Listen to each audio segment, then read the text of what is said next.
Johnson talking about the murder of Sheridan Gorman in Chicago. Yeah, worked exactly as the Democrats intended. You had Democrats in charge of the White House and in charge in the city of Chicago. Open borders policies, sanctuary cities policies. They coddled the criminal illegal alien. They empowered, they allowed this to happen, and that's why we're so angry about it. He was in the custody of law enforcement twice, and there were two chances to stop Sheridan's killer. But Democrats' open borders guaranteed their release, and their soft on crime sanctuary policies ensured his impunity, and that's why this happened. And Sheridan Gorman should still be with us, and her entire life still ahead of her, but it's the same fate that befell Laken Riley, too, and so many others. How many more times does this story have to be repeated? Everybody needs to be asking that question. Unfortunately, the Democrats' agenda is going to continue to come at the expense of American citizens, innocent American people, as long as the Democrats insist on shielding dangerous criminals from our laws, and that's exactly what we're seeing. Now, it's been noted we're 40 days into this shutdown. It's the second longest in history. It's partial, but it's a big one, because they shut down the third largest department of the federal government. It has 10 agencies underneath it, 260,000 plus employees, and each of those agencies have one common denominator. As the name implies, they are to keep the homeland secure. This is not a game, but Democrats have shut down the exact law enforcement agencies that are responsible for apprehending and deporting criminal illegal aliens, just like this criminal here that took Sheridan's life. Congressional Democrats have held our airports, TSA, FEMA, the Coast Guard, so many critical functions of our government. We're talking about anti-bioterrorism matters and issues. You're talking about cybersecurity, all these things. They are holding the government hostage. Why? What is their demand? At the root of all this, they want to reopen the border, and they want to protect criminal illegal aliens just like this murderer here. That is the modern Democrat Party. And they verify it for us with their actions every day. This is not talking points. These aren't political talking points. This is the facts. At the State of the Union, you remember, everybody knows, the president said, he asked a very simple question: stand and applaud if you think the first job of the federal government is to protect American citizens over illegal aliens. Every single Democrat in the chamber sat on their hands. At this exact moment, even as we learn of yet another entirely preventable murder of an innocent young woman at the hands of criminal illegal aliens, Democrats in the House are demanding a DHS bill that would eliminate funding for the exact agencies that are tasked with preventing a tragedy like this. Just last week, 190 Democrats voted against two bills. What were those bills? Common sense. Expedite the deportation of illegal aliens who abuse service animals. They voted no. And those who commit fraud in our country. They voted no. You don't have to take our word for it. Look at their actions, and you're going to see it yet again. It's with their words, their actions, their legislation. They tell you what they prioritize, and it is the welfare of criminal illegal aliens over American citizens. We ought to believe what they say and do, their words and actions. Sadly, there will be no Democrats marching in the streets for Sheridan Gorman. They won't even talk about her today. I promise you they won't even bring it up. No one holding signs demanding justice for her killer. It's among the most shameful episodes we have ever seen. They cannot even bring themselves to say that this shouldn't have happened. We hope that someday Democrats finally come to their senses again and put the safety of American citizens first, but we're not holding our breath. Until then, here's what Republicans will do, okay? We're going to pray, obviously, for Sheridan and her family, every American citizen victimized by these senseless, avoidable crimes. We will continue to fight for the rule of law and to call out the madness when we see it. And here's what we will not do. We will not allow Democrats to hold our airports and our country hostage so they can re-implement their catastrophic, deadly open borders policies and threaten the lives of our children. This is common sense versus crazy. Everybody can see it. And they're going to put it on display again tomorrow. As the leader said, we're going to vote to fund Homeland again. And I think that vote tally, that should be blown up. It should be put at poster size in every airport terminal so they can see who voted to keep those lines at TSA winding around the airports and to endanger everybody's lives. Take some questions. Mr. Speaker. Right, front row. Thank you, Mr. Speaker. Senator Lindsey Graham put out a statement this morning saying that he has consulted with the president and leaders in the he plans to move expeditiously on reconciliation, that this second package will deal with funding Homeland, supporting the military, and addressing voter integrity. Do you think that's feasible? And have you, Chair Arrington, had any conversations with Senator Graham? I talked to Senator Graham last night, and not specifically about this, but other matters. But I'm glad to know the Senate is interested in Reconciliation 2.0. As you know, I have been a broken record. We need to do that. It's an important legislative tool.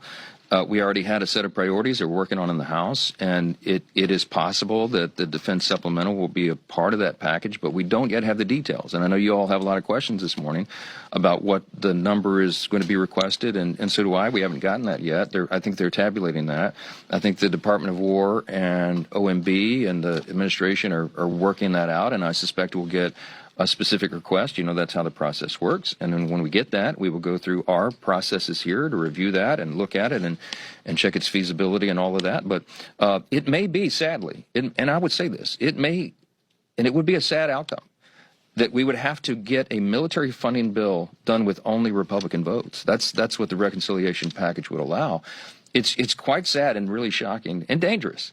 Again, Democrats with their crazy policies, they have Trump derangement syndrome. They would not even, I don't even think they would agree to vote on a bill that would simply restock our munitions. We've used some of those, as you know, in Operation Epic Fury. And we've got to do that. It's a necessity. The first job of the federal government is to protect the people. But Democrats, I don't think we can count on their votes to do the simple, basic responsibility of Congress. And so it is part of reconciliation, probably, and we'll see. Yes, go ahead. Mr. Speaker, good morning. You next. Let Chad go first. On the government shutdown, Mr. Speaker, it seems as though Republicans and Democrats are talking past one another right now. Mm-hmm. Is the only person who could solve this the President of the United States, and why isn't he involved? Well, I think he is involved. I mean, I know he had a group He of... knocked down the plan yesterday. Well, that's what's been reported. Okay, he brought some... He said that in the Oval Office that he was not pleased with that plan. Well, I actually have his exact quote somewhere. I think he said that, to paraphrase him, I think he said he's a little skeptical or cynical that a deal is going to come together. What we're hearing, okay, in our chamber is that there's discussions going on that Democrats are demanding to break off parts of Homeland and fund it separately. I so appreciate Congressman Ciscomani. As he noted, he was in charge of the Homeland bill as it's in its earliest stages coming through the House, and it was a bipartisan bill. Remember, the Democrats agreed with all that. They understood. It's one of the 12 appropriations bills in their annual appropriations packages, and we always have Homeland funded as an entire department. There's obvious reasons for that. It's very important. I don't think we need to be breaking it apart, and so I think that's what the president is reflecting there. He wants Congress to do its dang job. We have done it, the Republicans have, but the Democrats are refusing to go along on that, even though just several weeks ago, they were in favor of it. Now, they don't think it's politically advantageous for them, and they're playing games, and it's endangering the lives of American citizens, and it's causing real hardship for people. Do you know that there are 450, approximate number this morning, we heard, 450 TSA agents who are no longer going to work for the agency? How can you blame them? As Leader Scalise said, 49% of FY26, the fiscal year, they have been unpaid. This is a real hardship for their families. And all the travelers, business travelers, people traveling to go to funerals and weddings and with their families, they can't get through the airports because the Democrats are playing games up here. And you know what?